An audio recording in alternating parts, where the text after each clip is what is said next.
Assalamualaikum warahmatullahi wabarakatuh. Bismillahirrahmanirrahim. Salam budaya, salam kebajikan, salam rahayu, Om Swastiastu. Semoga selalu di dalam lindungan Allah Subhanahu wa taala ya, Mas ya. Allah yang Ahad, Allah yang Tunggal, Allah yang Esa. Allah yang bukan nama, Allah yang bukan zat, Allah yang bukan sifat, Allah yang bukan hanya di angan-angan saja ya, Mas ya, tapi Allah yang nyata.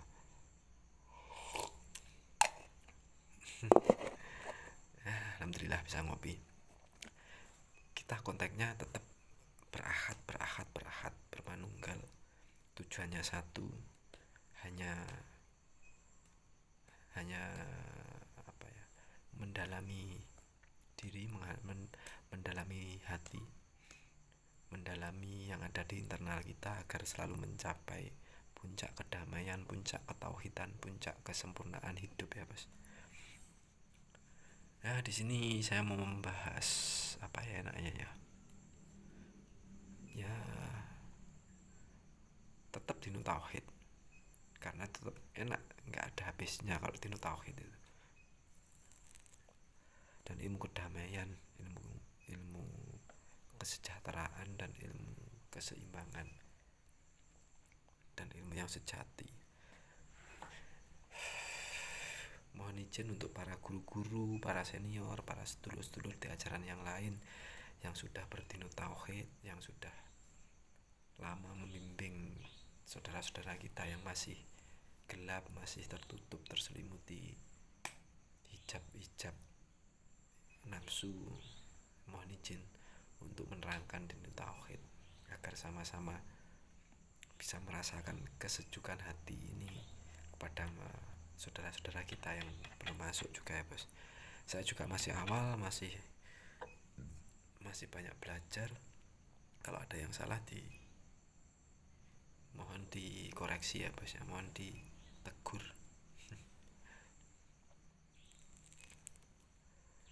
Ya gini ya, Bos ya. Orang-orang filsafat, orang-orang tasawuf itu memang mempunyai sudut pandang yang berbeda atau konteks bahasa yang berbeda atau bahasa-bahasa yang umum yang mudah dipahami dan dimengerti oleh semua makhluk, maksudnya semua orang atau pada umumnya gitu ya. Jadi gini, ketika konteks bahasa itu mungkin seperti Islam ya, Islam menyempurnakan lafaz yang namanya Allah, Tuhan kita, Tuhan semesta alam. Beliau itu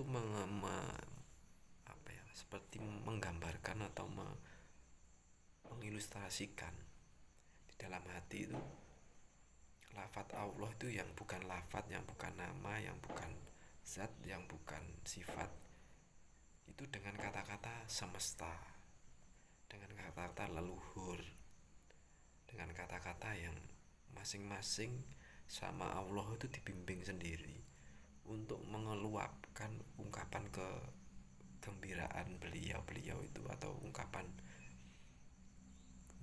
yang tidak bisa diungkapkan itu dengan kata-kata yang paling halus, yang paling mengagumkan. Contoh alam semesta, Anda akan masing-masing orang bisa menggambarkan alam semesta seperti apa. Kalau Allah Akbar, Allah Maha Besar itu secara syariat mungkin ya, Allah Maha Besar, Anda kan tidak pernah bisa terbayang. Tapi ketika orang-orang yang sudah berdinu tauhid, yang sudah menemukan jati dirinya, dia mengatakan alam semesta, dia akan tahu lingkup planet atau lingkup dunia, lingkup kehidupan itu tidak ada batasnya. Itu yang dimaksud beliau. Kita tidak bisa memvisualkan secara logika bagaimana itu visual dunia, visual semesta, visual sang pencipta. Maksudnya seperti itu. Dan lagi mungkin seperti leluhur ya. Leluhur itu nanti konteksnya mengerucut ke atas. Karena apa? Yang kita tahu mungkin ya, leluhur itu adalah bisa jadi Anda anggap itu sebagai penunggu pohon. Nah, leluhur itu penguasa gunung. Leluhur itu penguasa sungai. Mungkin kan bisa jadi seperti itu. Tapi konteks dalam ilmu Jawa kuno ya, mungkin ada sebagian saudara-saudara yang lain juga itu leluhur adalah puncak apa ya? Puncak ciptaan, puncak yang menciptakan kita itu siapa? Tadi leluhur yang terdahulu, paling dahulu dan awal itu siapa? Itu makanya seperti ini juga Allah sendiri yang menghendaki saya berbicara seperti ini ya.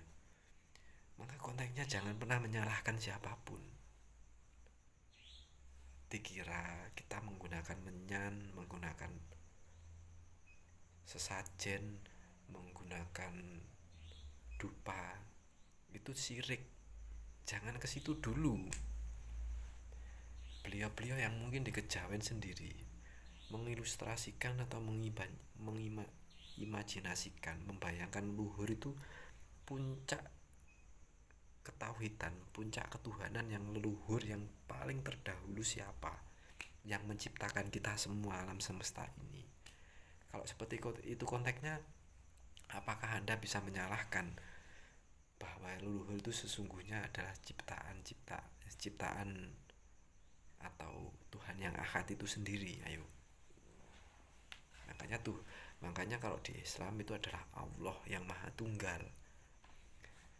Karena di syariat ya, mungkin di syariat diajarkan sifat, diajarkan lafaz, diajarkan apa ya, sifat, syariat, lafaz ya, pokoknya antara dua itu aja dulu ya konteksnya, lafaz atau sifat ya. Beliau orang yang sudah dekat dengan Allah agar melepaskan sifat-sifat itu, beliau mengerucutkan Tuhan yang ahad itu dengan kata-kata leluhur gitu loh. Tapi kita yang masih awam menganggapnya itu penunggu pohon, penunggu sungai, penunggu gunung, penunggu laut, kan seperti itu. Tapi ya mungkin ada juga yang masih ditempatkan sama Allah menganggap leluhurnya itu memang awalnya penunggu sungai, penunggu siapa ya, penunggu yang terdahulu kita. Lewat pelantara beliau bisa mengahadkan diri, yang disebut mungkin alam semesta itu. Paham ya? Makanya kita harus meneliti satu persatu, jangan menyalahkan siapapun. Karena Tuhan itu, Gusti Allah sendiri tahu cara mengenalkan Allah itu dengan cara apa, dengan cara bagaimana. Kita itu tidak akan pernah bisa menggunakan akal pikiran kita, yang bisa dari dalam diri ini, yang bisa hanya hati, keterikatan kita dengan Allah, dengan Tuhan. Tadi nyampo sampai ke situ ya. Ini cuma saya juga mengilustrasikan atau mengaji diri saya sendiri ya, biar saya selalu kusnudon, berprasangka baik sama siapapun. Itu juga suatu gerbang untuk selalu kusnudon kepada siapapun. Pintu gerbang menuju kedamaian itu, mencapai keahatan, ketauhidan itu. Jangan pernah menyalahkan siapapun. Walaupun nanti di tengah-tengah itu Anda masih menemukan yang namanya kebingungan, ketakutan, kebingungan masa lalu, masa depan, sekarang, itu akan menemukan ketakutan itu karena Anda sendiri belum mengenal Tuhan Anda. Makanya harus mengenal Tuhan Anda seperti apa, bagaimana caranya. Kalau di Islam saya sarankan untuk berbaiat, segera berbaiat cari mursyid, cari pembimbing, cari guru di bidang ilmu tauhid. Gitu ya pahamnya. Sekarang sudah dibuka lebar-lebar, selebar-lebarnya. Sudah tidak ada hijab, sudah tidak ada apa ya, yang namanya rahasia-rahasia. Ini kalau orang bilang ya ilmu tua, ilmu yang dirahasiakan. Dari Kanjeng Nabi sendiri juga dirahasiakan lama. Pernah dengar cerita apa tidak? Kanjeng Nabi ketika wafat diturunkan ke tabiin sahabat Nabi, ketika udah di sahabat Ali ya ke Sayyidina Ali, beliau ngomong, saya itu punya dua karung yang satunya sudah saya berikan ke Anda semua, yang satu belum. Kalau sudah satu belum, yang satu ini kalau saya bicarakan langsung, katanya saya bisa dipenggal. Nah, di situ kan akhirnya disembunyikan. Bahkan disembunyikan pun, ya maaf nuwun sewu, Anda harus, saya rekomendasikan untuk belajar banyak tentang tragedi Karbala. Di situ ya, makanya semua kalau sudah di dalam internal hati ya, bukan di pikiran,